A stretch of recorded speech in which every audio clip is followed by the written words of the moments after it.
Hello everyone, my name is Jocelyn and this video is not going to be a particularly happy one. I need to talk about a thing that's happened recently and I may get emotional. Let me start by talking about someone who I'm not going to get emotional over. I was in a nightclub recently and I wouldn't normally go to a nightclub, but it was my friend's birthday, so we did what he wanted to do. And while we were there, a song by a certain person who is now persona non grata came on in the club. And look, I know that people in the UK are not quite as clued into US politics as maybe like Americans are, but I know enough to know that this club made a big fuck up.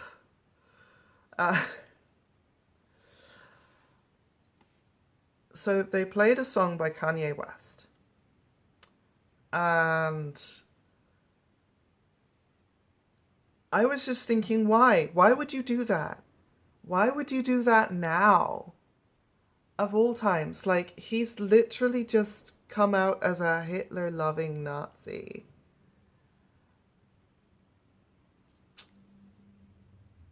This is not a sensible thing to do, but I'm guessing a lot of people don't know that here. Ever since Kanye's plummet off into the deep end, a lot of people I've seen online have said that, oh, they wish he would just return to what he did best, like making music albums and stuff and get back on the meds. And I agree with that last sentiment, but I never liked Kanye's music. I think you can tell that it was just not the kind of thing that would appeal to me. I've never particularly liked him as a person either. I thought he was very egotistical. I think the best thing he could have done was just fade into obscurity, and now I really think that. Obviously, in the middle of a nightclub, like, music's blaring and everything, you can't really explain things like that to people, but I really question how many people even know about this here. Like, it's not something I've ever heard being talked about in normal conversation. The point is that over the years, Kanye has built a following and people have idolized him for years, and now he's gone and done a thing that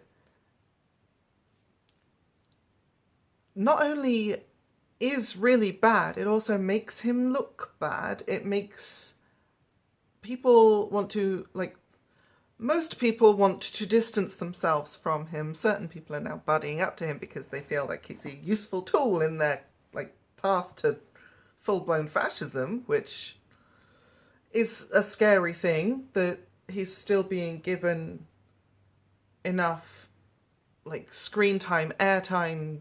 Like, no, like, pull this man from public eye altogether, like, right now, before things get worse. We've seen what this kind of rhetoric can do.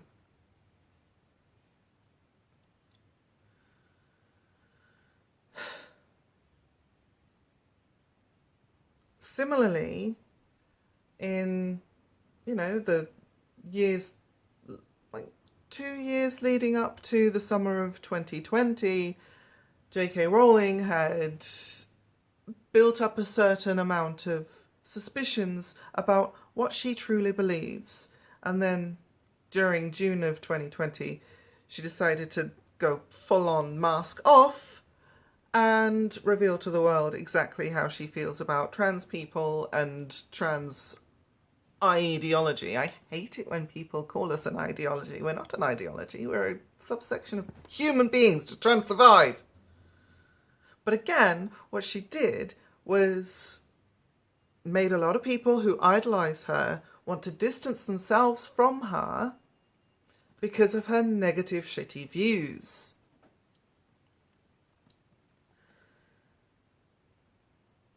They say you should never meet your heroes because they will in some way disappoint you. And I think that's a very similar concept to when you become a sort of older teenager, and, or at least that's the time that it happened for me, and you stop seeing your parents as parents and you start seeing them as people who are flawed individuals, who are not the perfect bastions of like championing your safety, your wealth, your upbringing, your everything. Like, they are also flawed human beings who sometimes do faults and mistakes, who have desires of their own. It's the same thing with idols. I'd say the only significant difference is the type of relationship you have. Like, with your parents, it's a very personal relationship that you have. With celebrities, it's a parasocial relationship. It's one way. And distancing yourself from someone who has meant a lot to you in the past, but then has done something really awful and negative and shitty, like Kanye, like JK Rowling, is, I'd say it's probably easier to do because you weren't as close with them as you would be with a parent or a guardian or something like that. But also, it's easier for them to receive public backlash. And they have received a lot of public backlash, as well they should have. Like, JK Rowling being a transphobe and Kanye West being a neo-Nazi anti-Semite. These things deserve criticism, right? And public criticism, because they are in the public eye. The criticism should also be public. Like, that just makes sense, right? Am I saying these people deserve death threats? No. Am I saying they deserve well-balanced, well-thought-out criticisms? Abso-fucking-lutely. But it was mentioned a little while ago in a video that I saw, the concept of killing your heroes. You don't physically hunt them down and, like, unalive them. You kill the idea in your head that you have of them that's unrealistic. Idolatry is a weird thing because it's happened all throughout human existence. Whether we've worshipped kings, gods, celebrities, like, idol worship has always been a thing. And inevitably, at some point, an idol is going to let you down. Whether it's because this is a myth that doesn't exist, or it's because this is a human being who is a flawed, fallible person who has issues and problems. This brings me round to the thing that I really want to talk about. The person who has meant a lot to me, more than I realised, and a person who has meant a lot to a lot of people. This is a public-facing, dare I say it, celebrity. I am talking about Jason David Frank. For those of you that don't know, I was a massive, massive Power Rangers fan when I was a child, and recently I've started to explore the fact that there is a wealth of, like, generation of people like my age who are still completely like enamored and enraptured with this, like, with this series. I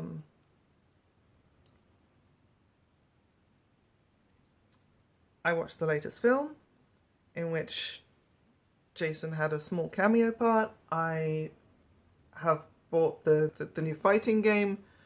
Well, I say new, it's like 3 years old already. Again, he did voice acting for that. And a few weeks ago, he took his own life. And I can't imagine how desperately lonely and difficult that must have been to even think about. Like, this is someone who a lot of people have looked up to since childhood, like myself. He put so much devotion into the Power Rangers series. He was literally, like, called the best.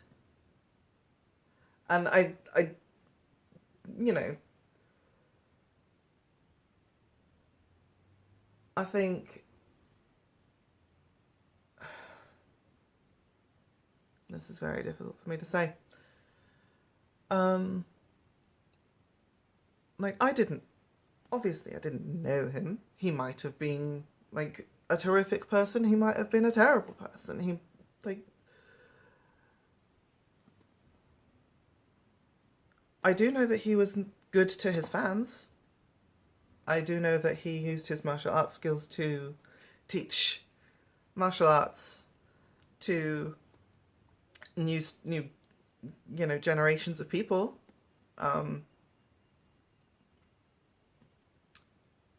I know that he had children,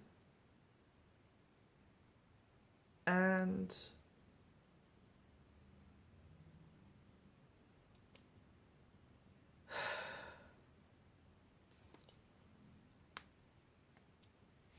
I know that the one thing that defines someone as a Power Ranger is, besides all the magical freaky powers and the jumpsuits and the giant robots,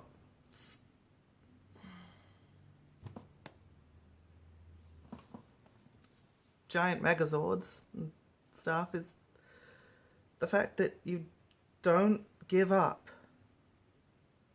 And without knowing too much of the situation, why, it just looks like he gave up. Which, that's the head fuck. That's the real blow here. Is that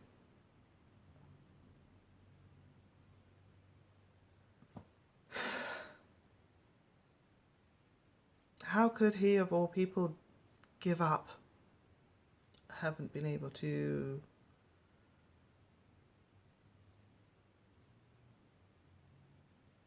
do anything related to or watch anything related to Power Rangers since then, because it's just a bit too painful at the moment. I think the idea is just to not have heroes so that they won't let you down.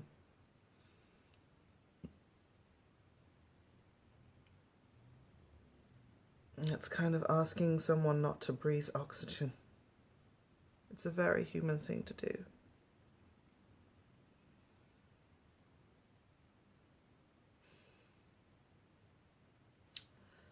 I think this affected me a little bit more, because this is somebody who I have looked up to since childhood.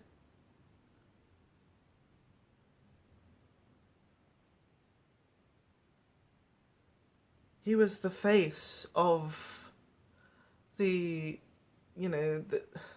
ever since series 1, he's been the face of the Power Rangers.